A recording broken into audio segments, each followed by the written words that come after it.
We already have our cosplayers ready at the mics. This is going to be a good one. Are we excited for this one, Liverpool? All right, without further ado, please welcome the cast of Glee. We're starting ladies first with Heather Morris. Yes, keep it going for Heather Morris. Max Adler. Josh Sussman. Kevin Mateo. And Matthew Morrison. Liverpool, keep it going for the cast of Glee.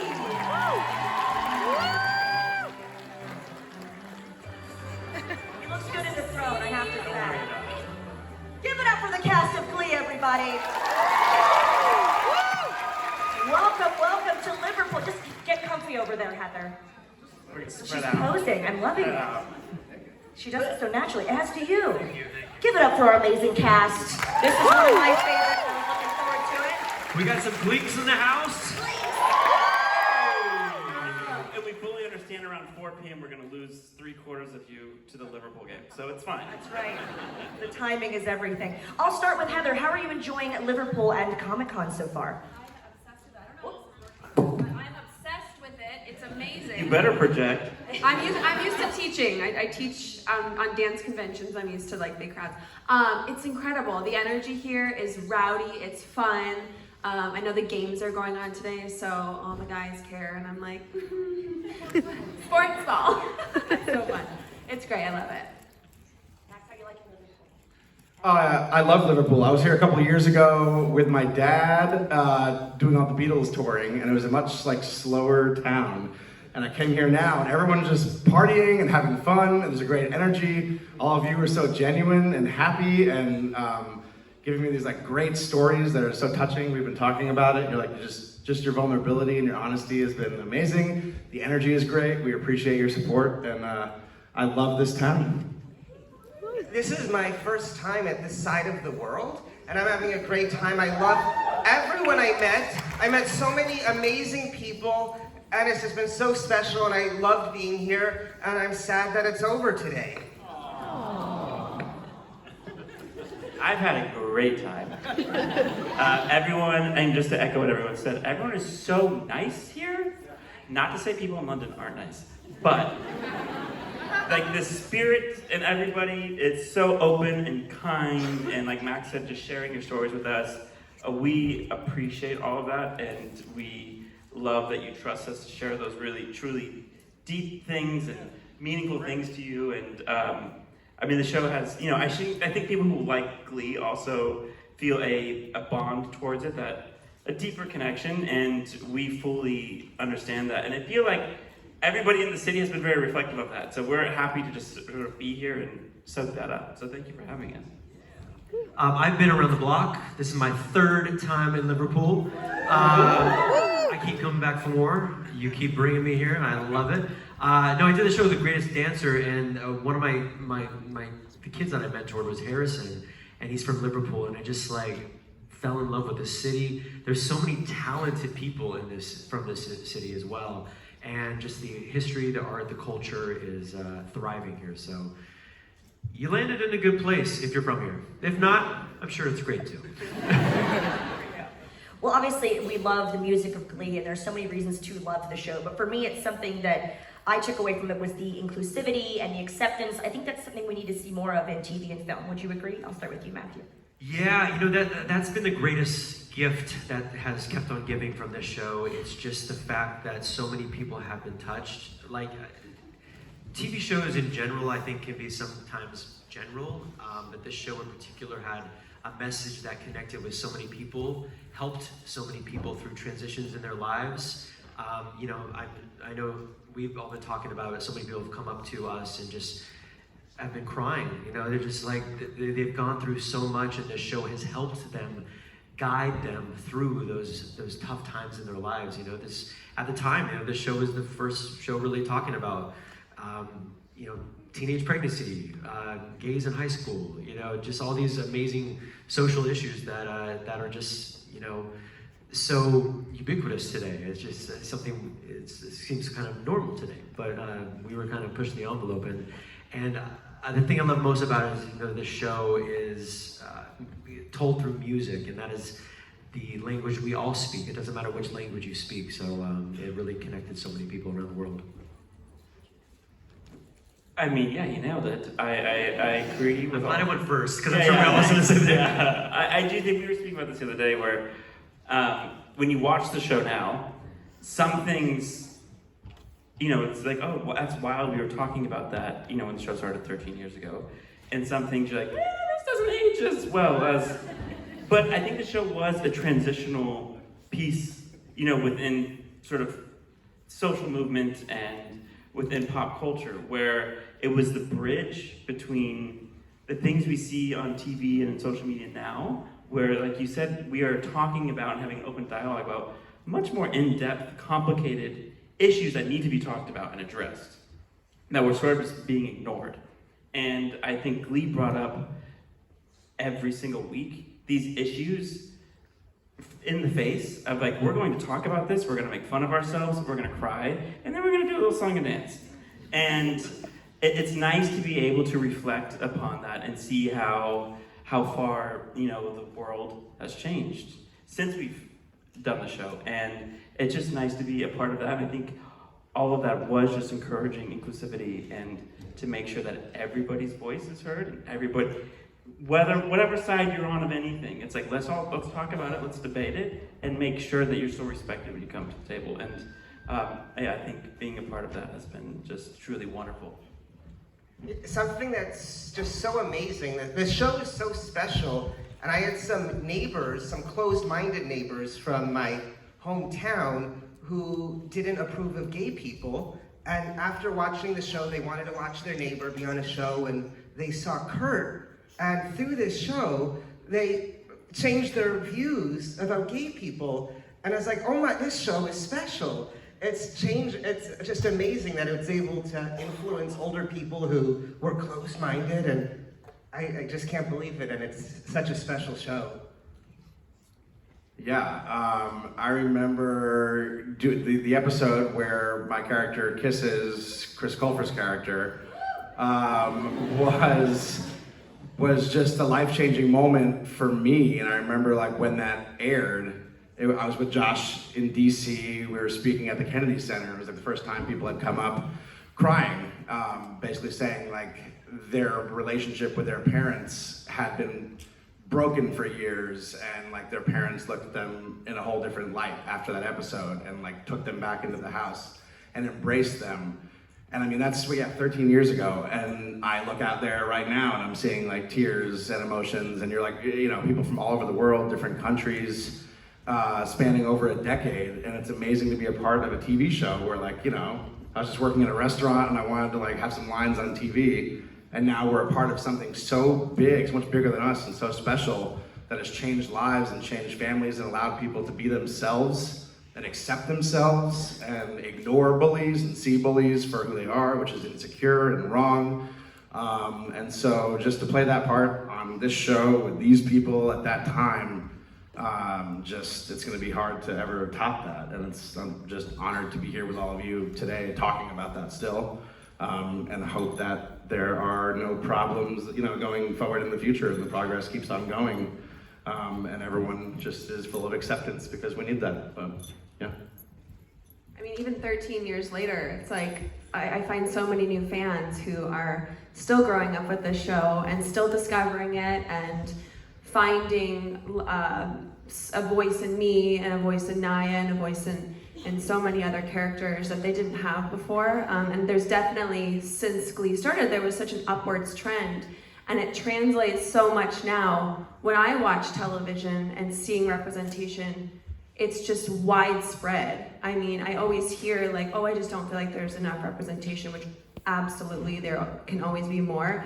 But I feel so proud that we got to kind of just spark it a little bit, and now it just feels, it's just like, it comes out of us, it flows through us in art, and it's not so taboo. I really enjoy seeing that personally, just on screen, on the stage, in television, and yeah, in homes, mirroring what Josh said, just neighbors and friends who felt uncomfortable about those conversations and now just like celebrate it because their teen or their young child came out. Yeah, I think it's so beautiful. It's beautiful. You should be so proud. Give them a round of applause because they did set the bar on this show. They're making changes, as you said, through opening up the conversation, which is so very important. Heather, we'll start with you for this one. So let's talk about pre-Glee. You mentioned working in a restaurant. Talk about your life before the show and how it changed for you professionally and personally being cast on Glee. I've had so many lives. It's not even funny. I feel like I've had 3,000 lives. My life before Glee. So, I mean, I danced for Beyonce before Glee. After Beyonce and before Glee, I worked at a pizza shop. Like life goes in ebbs and flows, and it's you never get that one job that just like catapults you and then you're this like instant star. It's like, once I had done Beyonce, I thought, oh gosh, I'm never gonna have to do a regular job again. No, I went straight back to working at a pizza shop, had to go back and audition for Beyonce. It's like, life goes in ebbs and flows. Yes, Glee was a huge catapult. It changed our lives drastically. And was such a beautiful roller coaster ride. Yes, it was very tough. Celebrity is a tough thing to deal with, but we had each other, and that was really special, that you didn't have to take that road alone. Yeah, pizza shops, what else? I was an Abercrombie greeter at the front, and I was like, welcome, have fun. I worked at a tanning salon. Now I'm mad that I worked at that tanning salon. That was my pre-Glee life. Yeah, I was doing the restaurant valet game, but I did show choir in high school, and I loved, I'm probably aging myself, but there was a show called Nip Tuck, which Ryan Murphy did, which I loved in high school. So when I heard Ryan Murphy was doing a show choir show, I begged just to get an audition for any of the kids that, and they didn't see me. But then they saw me for Karofsky and Azimio. I had to read for both parts, a couple lines, and then I got Karofsky, and it was 2 lines and a dream. And Corey Monteith welcomed me to set like no other, just took me under his wing, introduced me to his mom, made me feel so comfortable. I was already nervous because these guys, the pilot aired, I think, after American Idol. And it was Don't Stop Believin' was already the biggest thing in the world. And I was like, oh my gosh, I'm on the set of McKinley High, crazy. But then I did 5 episodes and I was still working at a restaurant. I was at Studio Cafe, and it was this weird, I was on set living my dream, and then I was getting yelled at because I forgot lemonade refills, and then I was on set, and it was really trippy. And only at the premiere party of season 2, Ryan Murphy came up and was like, we just wrote something really special for you. And I had no idea, because I was just I've just been throwing slushies saying weird things about haircuts. And so that was that, but it was the restaurant valet game. And but yeah, like you, kind of a weird, I was never really locked into the show. And it was always this weird dance of when will this end? So I just appreciated every day on that set. For pre-Glee, I guess it started out, I was born as an infant. And then, at first grade, third grade, I had dreams of being on television. Eventually, I drove across the country with a suitcase and a dream to Hollywood. And I was able to wind up on television, which was so cool. I was on Drake and Josh and Wizards of Waverly Place. I was doing different things. Thank you. This was after 3rd grade? What's that? I drove in 3rd grade. No, I skipped. There was times I skipped a whole lot. Yeah, 4th, 5th grade, that took forever.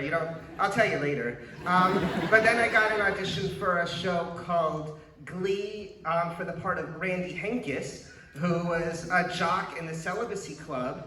And it was just for 1 episode. Randy Henkes turns into Jacob Ben Israel. I don't know if anyone knows that. My name was Randy. When we did that first episode, I was in the script, Randy. And it was then during the Push It concert, Ryan came up to me, and that's when he told me I'll be back. And he said, if you see a script next time, you're gonna be Jacob. And I was thinking, I'm coming back? Because when you're just hired for 1 episode, you never know. And it just, 1 episode turned into 21 episodes, and it turned into being here at Liverpool, which is just incredible. Because you're an icon. Icon. You worked more than all of us combined before Glee. Maybe not Matt. Pre-Glee, I did a little acting things here and there. I was in a boy band, and You said you're in a boy band. no, it is. We're just gonna gloss over that? I was in a boy band. What? Oh, that's not gonna happen. Glee will come back before NLT will. NLT stands for not like that. Okay, but we were. We're taking us on the road. Matt was also in a boy band. You can ask him about that when he gets. All 6 of my boy bands, actually. Which was actually perfect training for Glee because.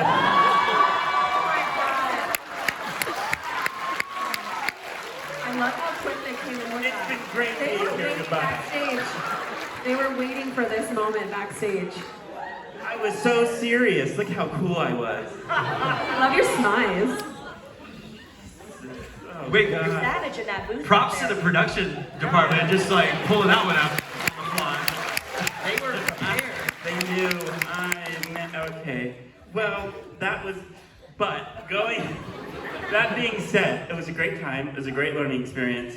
But we did touring. We spent hours in dance rehearsal. We recorded. I was going to high school at the same time, so I'd be going to class until like 3 p.m. and then I would go record and rehearse until like 1 a.m. and then go to high school again in the morning. And when Glee came up, like any other random audition, I thought it was hilarious and like super, the teacher blackmailing a student because he had weed. I'm like, I'm in. And I had never really done that much acting. I'd done like some guest things and The Office. yes, I was in the office. And I went and auditioned. I sort of bombed the audition, and the casting director was like, when you come back tomorrow, have another song prepared. I'm like, I'm coming back? Okay. And it was also, just real quick, I don't know where you guys auditioned for this, but it was one of those places where you can hear everything that's going on in the audition room. It's a nightmare scenario. So I knew when I went in there, I was like, they're gonna hear me trying to act and then also not know the words to I'm Sorry Liverpool to Let It Be by the Beatles. I only learned the first verse and he's like, keep going. I'm like, I don't know any more words. And, but I went to the second audition the next day and it was like 15 people. It went from auditioning one person to 15, like Ryan and Brad and Ian, all the people who made the show. And then the next day after that, they were like, we want you to test, but we haven't found anybody else yet. And so I had to wait 7 weeks before they had you and they had Leah. And they're like, we don't have any other Glee Club members, so you can't do anything for now. And I'm like, I've never tested for anything in my life. So cool, is that a good thing? What do I do? And I just sat around hoping I wouldn't forget how to play the part I made up in my head. Did you test with Jenna? Yeah. Yeah. I tested with Jenna, I tested with Chris. Chris Colfer and I rode up in the elevator together and he was reading Artie sides and I was like, bro, I was just nice to you and we're competing against each other. That sucks.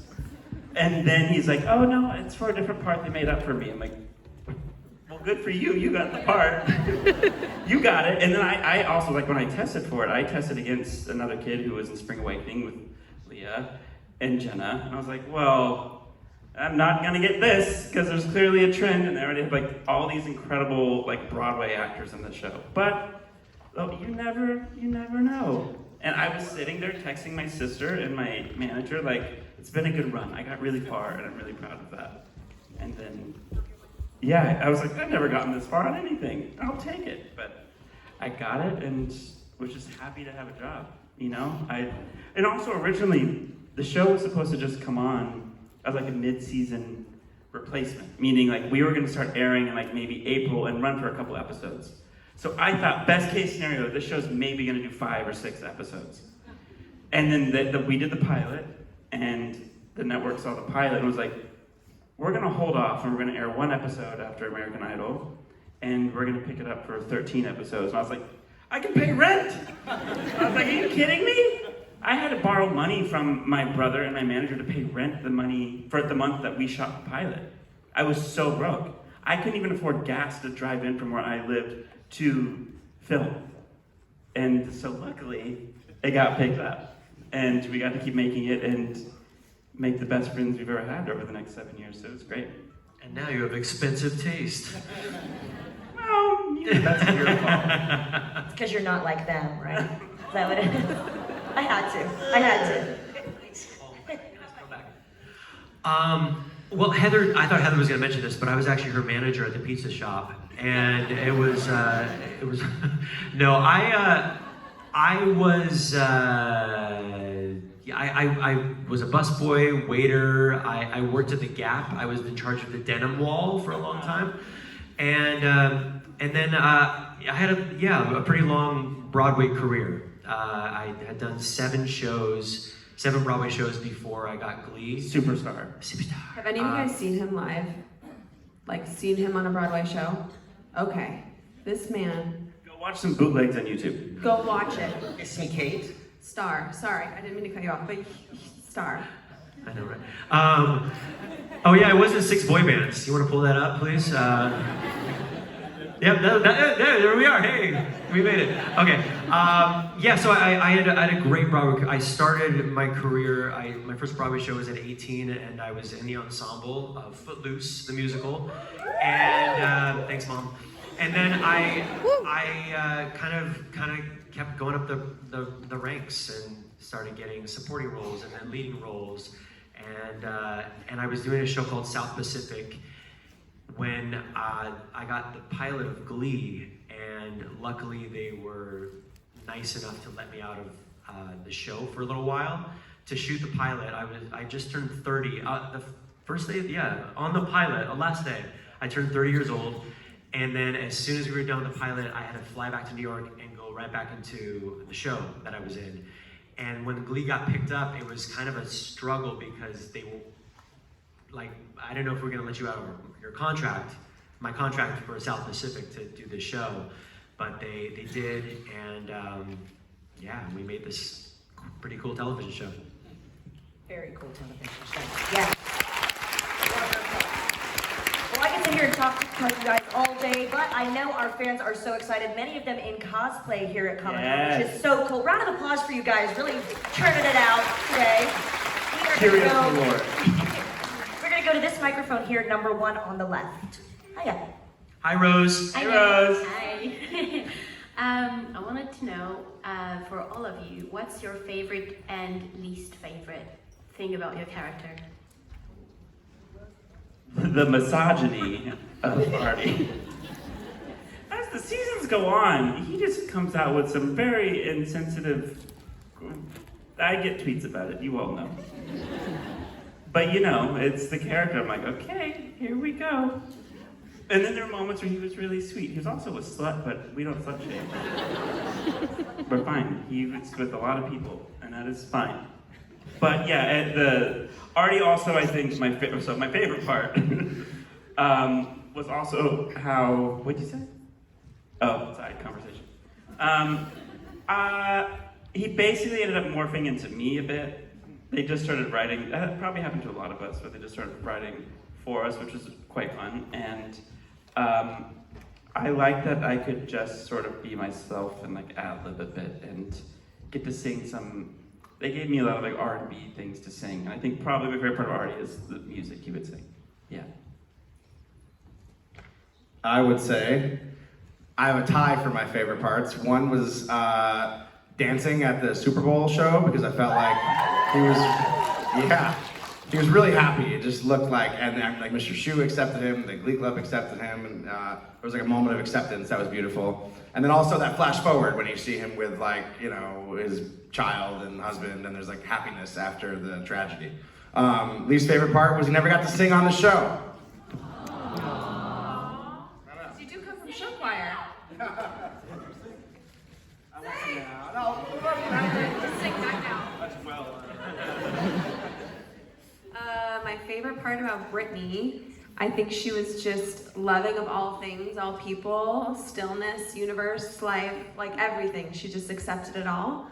My least favorite thing about Brittany was how people couldn't distinguish me from Brittany, and that was very hard for me because I would like say things and they're like, oh my god, that's so Brittany. I'm like, you know, she came for me. That's my character. That's me. I'm like, this is me. So that was always really hard for me to get people to distinguish me, because you know, like when you're in it all the time, you're like, I just want to be myself, and I just want people that love me. So yeah, that's my struggle.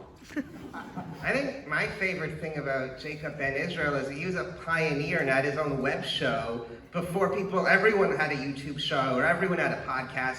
He was doing it, filming. But my least favorite thing is Jacob felt really comfortable just relaxing in the school library. And that's just not appropriate. So.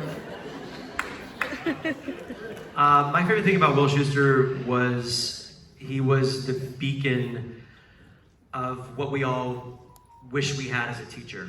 You know, that was very important to me to kind of be the teacher that, you know, everyone wished they had, and that was an honor for me to play that. My least favorite part was the all the exposition that I had to say in the show. All right, this is the lesson of the week, kids, and then I give you a full-on 2-page monologue about what the whole week was about, and these people will tell you sometimes those were pretty bad. Mind you, you had to stare at like 16 kids and say this monologue. It's not like you did it with like a partner. There was like, you would sit here. No, it was brutal. It was brutal. Sometimes it was like, it's early, fall asleep, and he's getting to act against us, which was not fair. And it was pages of like non-fun language You of, can say bullshit, yeah. but it was important and vital to set up the episode, just like Mr. Shu was to the Glee Club. We've got a question over here on the right at microphone 2. I wondered which was all of your favourite songs, and was there any songs you put forward that didn't make it to the show? I love Dream On with Neil Patrick Harris. I recorded Robin dancing on my own, and I never got to perform it, and I was very sad about that. 'Cause Do you it's have that my recording? Favorite. It's out. I mean, you can Is it out? download it. Yeah. Okay, great news. I thought the Glee Club did incredible with Toxic. I really enjoyed that. I liked cough syrup. Celebrity Skin was great. I love that. I was requesting the songs all the time. They never got chosen. I really liked, oh gosh. I mean, I liked doing the dream sequences a lot. Safety Dance was really fun. Scream was really fun. But I also, we talked about this today, but I think as the years have gone on, one of the best performances we did on tour, just getting to watch, was River Deep, Mountain High. Like, woo! Anytime you had like Nia and Amber just doing anything, it was like, yes, can we just do that over and over? Also, to watch Heather dance and perform in general is one of the greatest things anyone can. And it was, I would aim my performance at Kevin. yeah, because you knew I was dying. I was like, give it to me. Because the reason why, you know, in Single Ladies, Beyonce only has 2 backup dancers, and there's a reason why Heather was one of them. Because she is special, and it was such a gift to watch like all of our friends just be so badass and so talented, and that was a gift overall to get to watch it every single day. I wish Disney bought Fox 10 years earlier because I always thought it would have been the coolest if you guys did Disney songs. Now it'll never happen now. I missed that. It's just a dream. I could dream about it. We're going to go up here to microphone 3 up at the top Said it left. as Gucci, Mickey. Coach. Sorry. Can you all sing us a song? They're off the clock. Yes, Thank you. it's very sweet. Max? I use auto-tune. I don't think they have auto-tune here. Why no? No. 5, 6, 7, 8. Start spreading the news. I'm feeling today. It's your moment. I want to be a part of it. Everyone! New York, New York.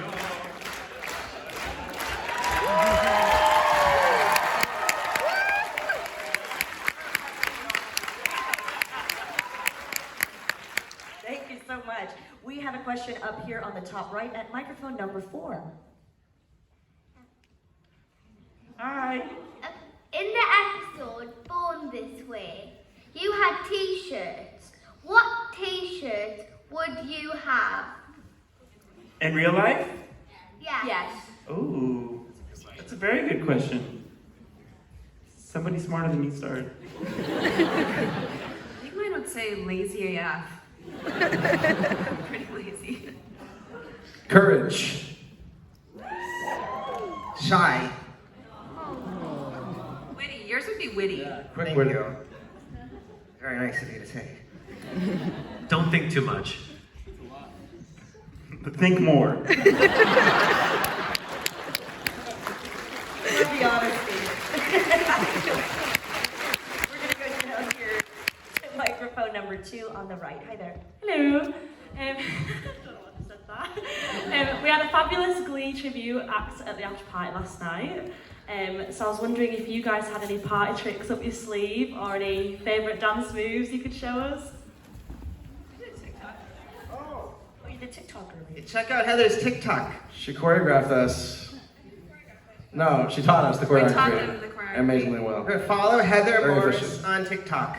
It's a great choice. I'm glad I do it.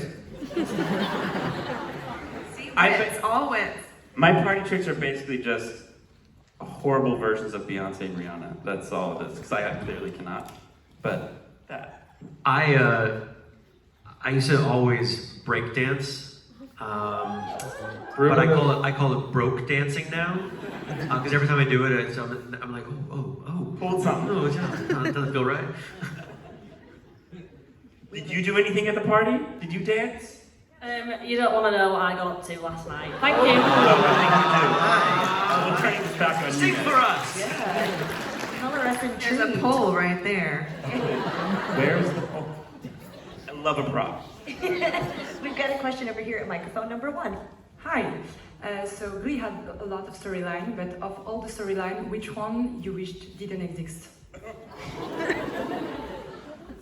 How much time you got? For the record, we didn't write any of it. So, I don't, just, yeah. I can't remember a lot of the story. I mean, it's been so long. And we were so in it. So people talk about things that happen on the show. I was like, oh yeah. It's like I forget a lot of this stuff. And I watched the episodes when they came out, but I haven't seen the show since. I know Kevin watches it almost all the time, but Every night before I go to sleep. I mean, storyline, I don't know. I think if anyone follows me on social media, what the fox say could have just not happened. That would be fine. Kev, did we meet your parents? Me? Yeah. You met my mom. You met Katie Seagal. Yeah. That's right.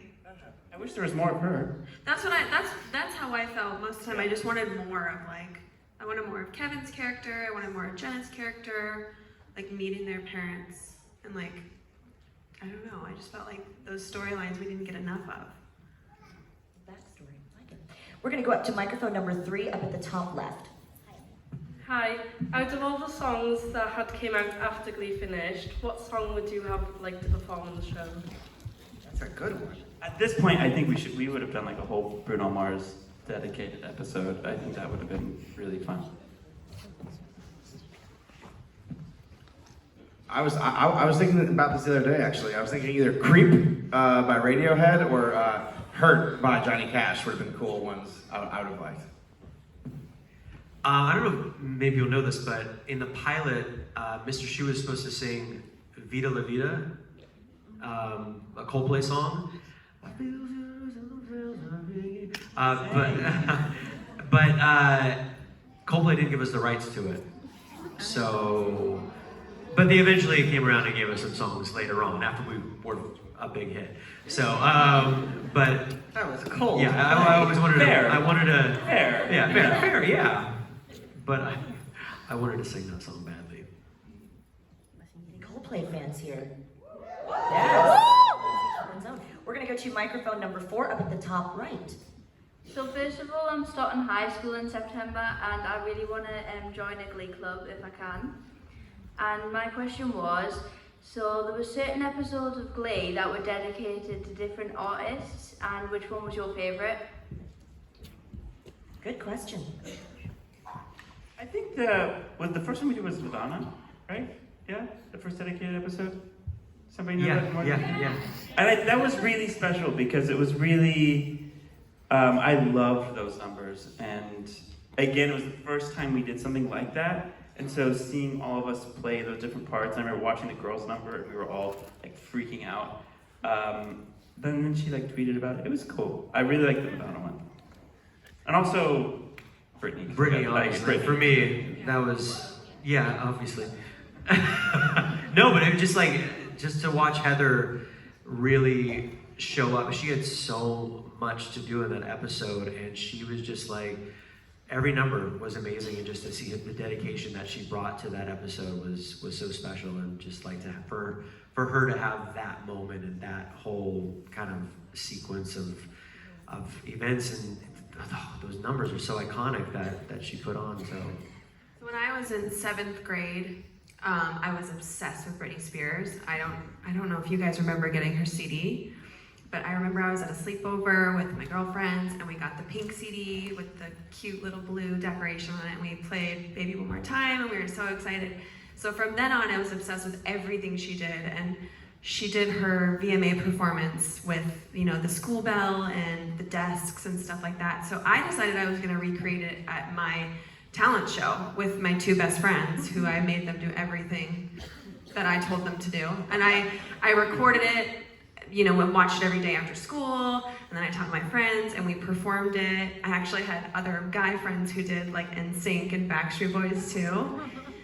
And it was just such a, yeah, it was you and Matt. It was just such a full circle moment when I got to perform it on the show, because it was genuinely like baby me living out this dream of being Britney Spears. It was so cool. Yeah.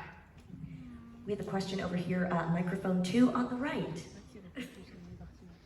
I have a question just for Matthew. I grew up watching Glee, but I'm actually currently obsessed with American Horror Story, and seeing you in season 9 was a massive shock.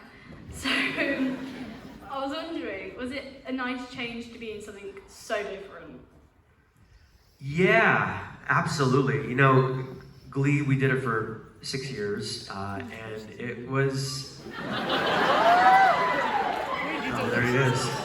That stash is hot. That's Trevor. That's my real stash, by the way, and obviously the real chest here. But no, it was great. I love going out there, and obviously that's Ryan Murphy's world. So I knew it was going to be crazy, and I was such a fan of the show beforehand. So to do that part and to be a part of another iconic series was really incredible for me. But for those of you who haven't seen it, there's a lot of very special packages in that season. So I can only imagine what packages mean. My mind is wandering too. My mind is going other places. I don't know. Yeah, let it wander. It's going to the right place. that'll just but thank you very much. We're gonna go to microphone number 1 on the left. Hi there. So this is a question from Mr. Will Susha. How did... Yeah, you got it, bud. Yeah, That's perfect. So how did it feel working with Sue Sylvester? It was the joy of my career, and it was the scariest thing I've ever been a part of. She's a brilliant comedian, and for me, I had the hardest time the first couple seasons because I would mess up the takes because she would make me laugh. I just broke, and we'd have to record the whole thing over, and I couldn't stop laughing because she got me every single time. But the moment I changed it in my head, it was like, I'm gonna make her laugh. And that was my goal for the rest of the seasons. And I did it twice. So I made her break, which was such an accomplishment for for me. But it was amazing, and she's amazing, and she was, you know, one of my best friends on the show, aside from everyone here. Thank you so much for your question. Thank you, buddy. We've got a question up here on the left, microphone 3. Hi. Were there any pranksters on set? Any pranksters on set? Yeah. Pranksters. Yeah, one time it was during the third episode, my third episode, which was Throwdown season 1, and I had a note in my trailer, and it said, "I'm really looking forward to our scene," and then it had a lipstick kiss, and it was signed Leah, and I was thinking, oh, this Leah girl I've done 2 other episodes, she a lipstick? Does she have a crush on me? Is she looking for... So I went to her, I told her, I got your note.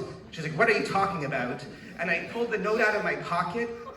She just grabbed the note and walked away. I found out a year later it was Amber. Yeah. Did you guys know that? I did not know the story. I knew that story. I forgot about it. First of all, I don't think I was involved in the decision making. But yeah. I had a good one. Myself in the transportation department on the show, Corey Monteith was getting, I think, loaners for these like really expensive cars, and he loved driving all these cars and stuff. But he had this Audi R8, which is like a super beautiful sports car, and he was driving it, and it was a loaner, so it wasn't his. And we put this sticker, but it looked like a tire mark on the whole side of it, like someone had completely like dragged and like scraped up the whole side of the car. And we you know, showed him the car, and he was losing his mind. He was so like, oh no, oh my God, what are we? And he was like freaking out, and we were like filming it and stuff, and it was so funny because, and so sad at the same time. You know, it's like, oh, I didn't mean to like make you feel that bad, but just a little. We have time for one final question, and they've got to get back to their photo ops and autographs. Hopefully you guys can see them there. But our final question is going to microphone number 2. Hi there. So, what was like the most memorable or emotional scene for each of you that you remember? And just thank you for being awesome. Oh, thank you. Thank you for your question. Thank you all for being here. Awesome. Real quick, to the person that's about to do Glee Club, do it, because I did it, and my best friends to this day are from Glee Club, so do that, it's awesome. My favorite, most emotional scene was the kiss with Chris in the locker room. Just a dream to play that part. And I remember very clearly like rehearsing it with him. It was like a closed set. It was, you know, only the people that needed to be there, the crew, the director, producer. And there was a producer there. I don't want to say his name, but he had never talked to me for like a year and a half. Just like totally ignored me. But after I rehearsed the scene with Chris, like came up and like shook my hand and like gave me like that nod where it was like, okay, welcome to the show. And I was like, all right, this is a big moment. And working with Chris, just incredible actor, gave his all every take. I mean, 100%, knew his lines, prepared. So that whole scene was memorable to this day. When Naya sang Songbird to me. I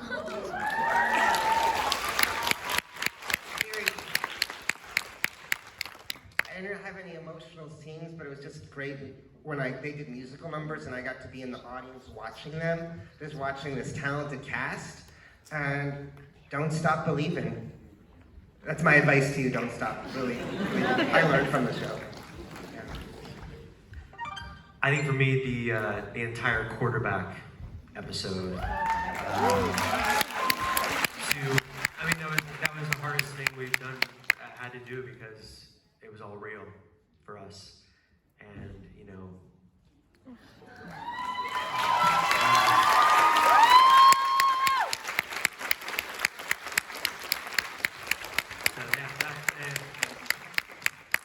On a much different note,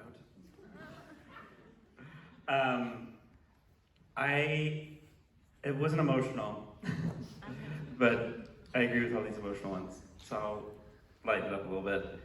I'm just gonna say the Blame It on the Alcohol episode was a lot of fun. It was also because we got in trouble in real life. And Why? I don't know. What happened? Nothing, and nothing, Shu. And it was fun because it was something, you know, out of the ordinary from what we were normally doing in the choir room every single time. And it was fun to see the writers and us get to play different versions of our characters. And it was just a really, really fun time. And I remember we were all sort of very excited about, like, how do we do this and not actually be drunk? And it was a real bonding moment. Also, we realized the writers were paying attention to what we were doing in real life. Ladies and gentlemen, I hope you've enjoyed this panel. It meant a lot to me to host it as a big fan, so I'm gonna get emotional now. Also, give it up. How good is he? No, thank you so much. Please give a huge round of applause to these legendary actors who are part of our lives. Heather, Max, Josh, Matthew, and Kevin, thank you so much. The cast of Glee. Keep it going for Liverpool. Yes. We have one more panel coming up, but let's hear it one more time for the cast of Glee.